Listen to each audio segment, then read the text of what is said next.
Tetelestai. Está consumado. Episódio 10.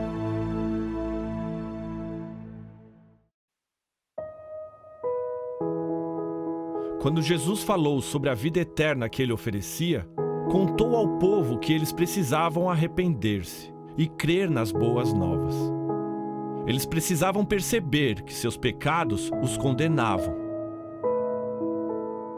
Pessoas como Nicodemos precisavam entender que não podiam salvar a si mesmas através de sua boa conduta ou boas obras.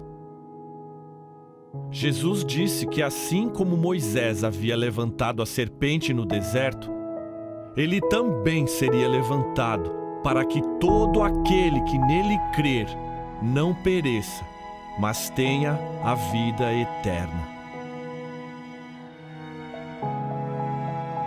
Rejeitar a vida eterna seria escolher a morte eterna. Jesus descreveu o inferno como um lugar real de agonia e tormento, separado de Deus para sempre. Jesus advertiu as pessoas, dizendo-lhes que se não crescem que ele era o Messias, morreriam em seus pecados.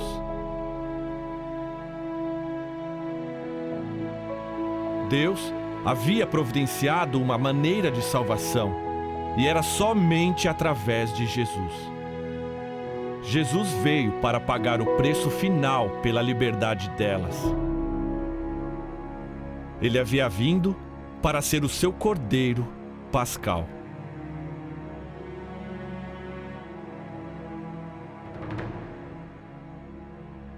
Durante a refeição da Páscoa, só Jesus entendeu totalmente o que estava prestes a acontecer. Enquanto Judas, um dos 12 discípulos, dava início a uma série de eventos que estavam no plano de Deus desde o princípio. Vemos no primeiro livro da Bíblia, em Gênesis 3,15, que Deus deu a primeira promessa referente ao Messias. Deus disse que o Messias esmagaria a cabeça de Satanás, mas Satanás feriria o seu calcanhar. Ao dizer que o Messias seria ferido, Deus estava predizendo que no processo de vencer totalmente Satanás, o próprio Messias sofreria. Nos milhares de anos depois, Deus detalhou o seu plano de salvação em incontáveis e específicas profecias descritas nas Escrituras. Descreveu quem seria o Messias e o que o Messias faria. O rei Davi previu a traição, a zombaria e a crucificação do Messias. Os soldados que tirariam sortes pelas suas roupas e até algumas das suas últimas palavras. Daniel predisse a época exata em que o Messias morreria. Isaías escreveu que o Messias seria açoitado, flagelado e levado como um cordeiro para o matadouro. E Zacarias escreveu que olhariam para aquele que haviam traspassado. Cada uma dessas profecias e mais iriam ser cumpridas por Jesus Cristo.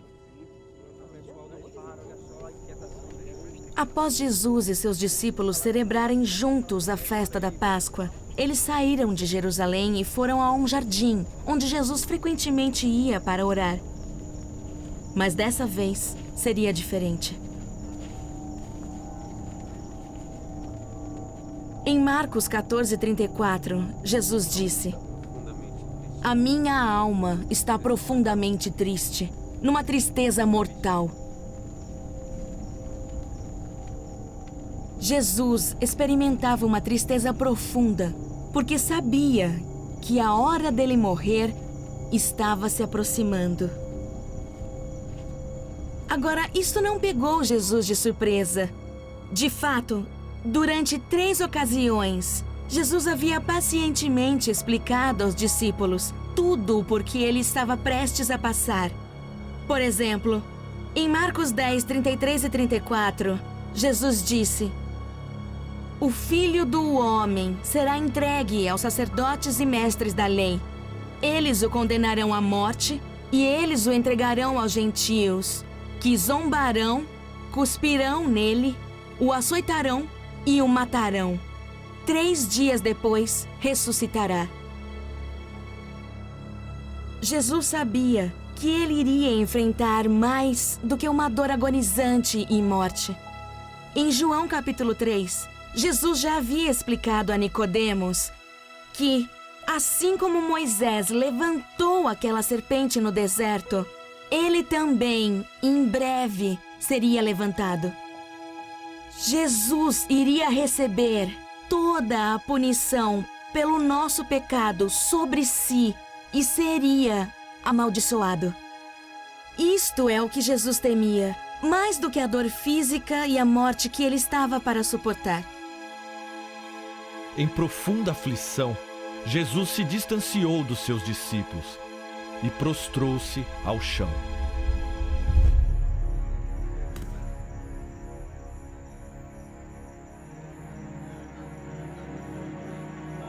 E dizia: Abba, Pai, tudo te é possível. Afasta de mim este cálice. Contudo, não se faça a minha vontade, mas a tua. Jesus orou assim por 3 vezes naquela noite, implorando a seu Pai que se houvesse outra maneira de resolver o problema do pecado e resgatar a humanidade, que ele fosse poupado do sofrimento que o aguardava. Mas não havia outro meio. Nenhum sistema religioso, nenhum tipo de boas obras, nem peregrinação, nem ritual, nem cerimônia jamais funcionaria.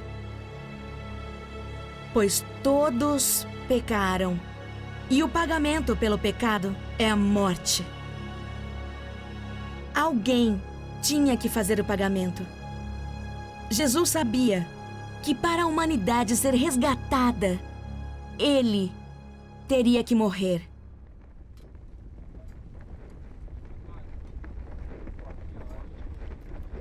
Quando ele terminou de orar, apareceu Judas, um dos 12.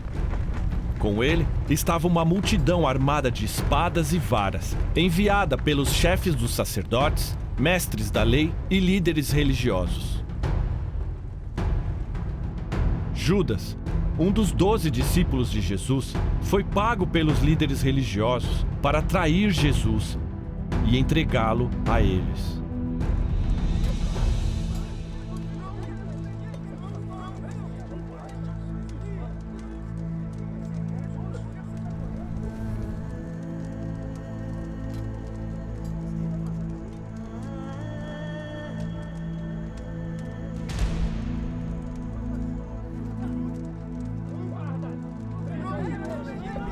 Os homens viram Jesus e o prenderam. Disse Jesus: Estou eu chefiando alguma rebelião para que vocês venham me prender com espadas e varas? Todos os dias eu estava com vocês ensinando no templo, e vocês não me prenderam. Mas as Escrituras precisam ser cumpridas.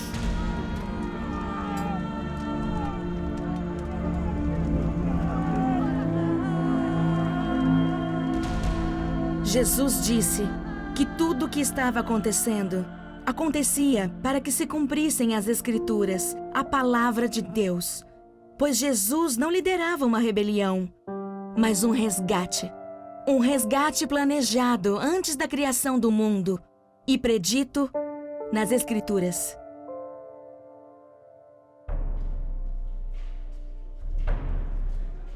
Após a prisão de Jesus, seus inimigos realizaram um julgamento ilegal, no meio da noite. E querendo justificar seu ódio por Jesus, eles convocaram falsas testemunhas. Marcos 14:55 nos diz: Os chefes dos sacerdotes e todo o sinédrio estavam procurando depoimentos contra Jesus, para que pudessem condená-lo à morte, mas não encontravam nenhum. Muitos testemunharam falsamente contra ele, mas as declarações deles não eram coerentes. Finalmente, o sumo sacerdote perguntou: Você é o Cristo? o Filho do Deus bendito? Eu sou, disse Jesus. Quando Jesus afirmou ser o Messias, o Filho de Deus, o sumo sacerdote respondeu: Vocês ouviram a blasfêmia? Que acham? Todos o julgaram digno de morte.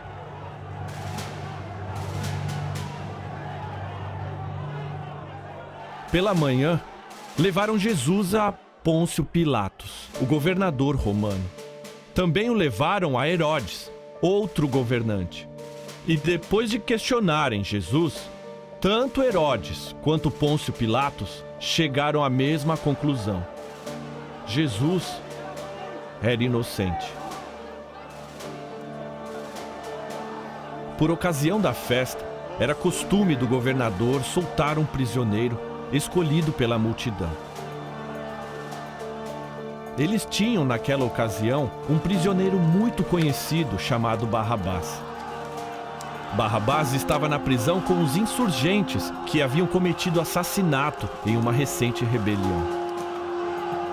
Pilatos perguntou à multidão que ali se havia reunido: Qual destes vocês querem que solte?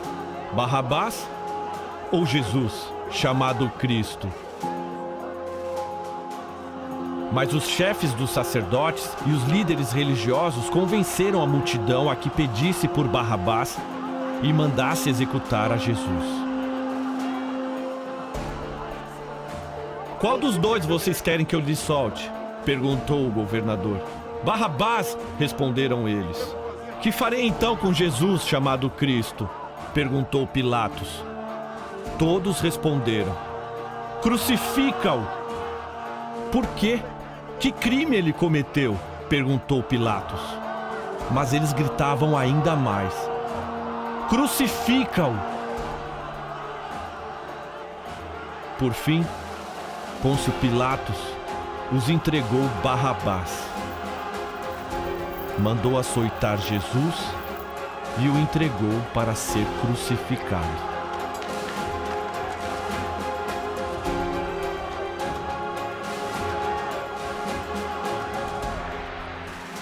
Barrabás era um assassino e um fora da lei. Já Jesus era o perfeito Filho de Deus. Barrabás era culpado, merecia ser condenado. Já Jesus era inocente e merecia ser liberto. Mas naquele dia, foi o culpado que foi solto. O culpado saiu livre e ganhou vida, porque um inocente foi condenado e sentenciado à morte. Sabe, quando o prisioneiro foi liberto, mesmo sem saber, representou você, representou a mim. Porque você e eu somos ambos infratores. Temos quebrado as santas leis de Deus. Somos culpados e condenados. Mas Jesus veio a nós para tomar a nossa condenação. Para nós sermos libertados, Jesus veio para morrer, para que nós vivêssemos.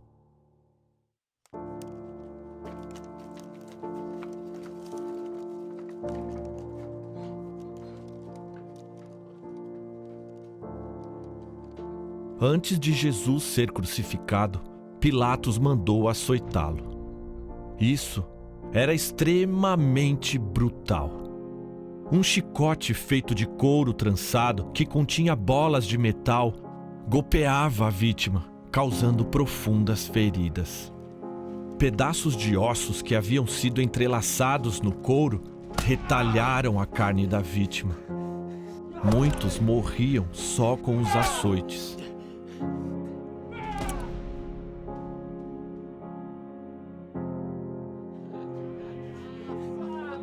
Colocaram um manto roxo nele. Depois fizeram uma coroa de espinhos e puseram na sua cabeça. E começaram a saudá-lo: Salve, Rei dos Judeus! Vez após vez, batiam-lhe na cabeça com uma vara e cuspiam nele.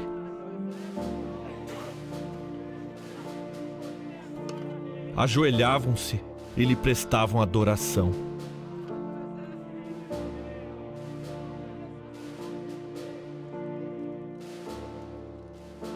Depois de terem zombado dele, tiraram-lhe o manto de cor púrpura e vestiram-lhe suas próprias vestes.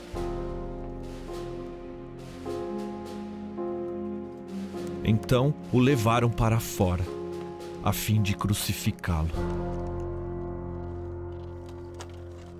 Às 9 horas da manhã, eles esticaram as mãos de um trêmulo carpinteiro judeu. Estas eram as mãos que curaram leprosos. Estas mãos haviam tocado pecadores e marginalizados. Mas agora, elas estavam sendo pregadas. Por quê? Jesus não podia tê-los impedido? Não eram as mãos daquele que dominara a morte e os demônios? Não eram os pés daquele que havia andado sobre a água? Sim, eram. E Jesus podia tê-los parado. Mas ele escolheu não impedi-los. Embora o tenham pregado em uma cruz, seu amor por você o manteve lá. E enquanto a dor de pregos esmagando nervos, e a tontura pela perda de sangue, e a dor latejante de juntas deslocadas devastavam seu corpo, Jesus disse: Pai, perdoa-lhes, pois não sabem o que estão fazendo.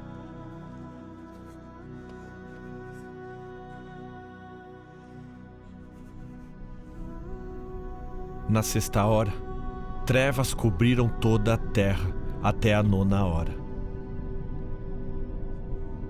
Trevas cobriram a terra por 3 horas, do meio-dia até as 3 horas da tarde.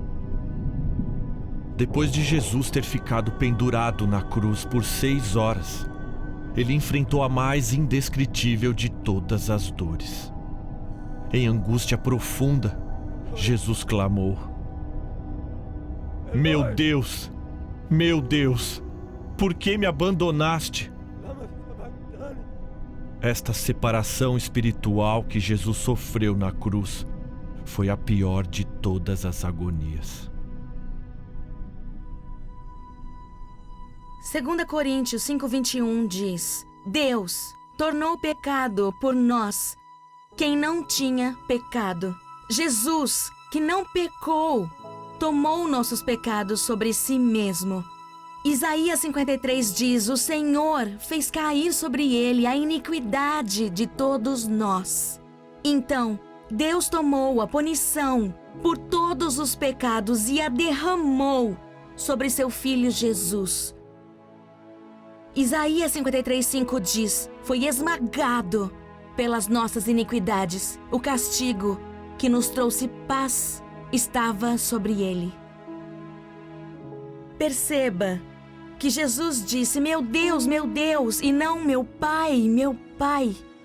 Sobre a cruz, Jesus tomou o nosso lugar e sofreu a ira de Deus para dar aos culpados como você e eu o direito de fazer o inimaginável, o direito de chamar o Santíssimo Deus de Pai. Então, sabendo que tudo agora estava terminado, Jesus bradou: Está consumado.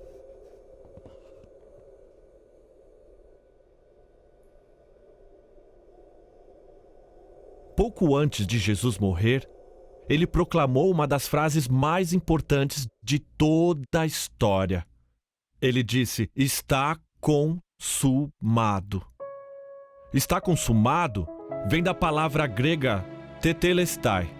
Tetelestai também significa foi cumprido, concluído, terminado. Jesus havia cumprido as profecias. Ele havia cumprido as exigências das perfeitas leis de Deus. Jesus havia concluído o que Deus havia ordenado que ele fizesse. Estava terminado. Tetelestai também significa pago totalmente. Assim foi usada como um termo legal. Quando uma dívida estava quitada, se declarava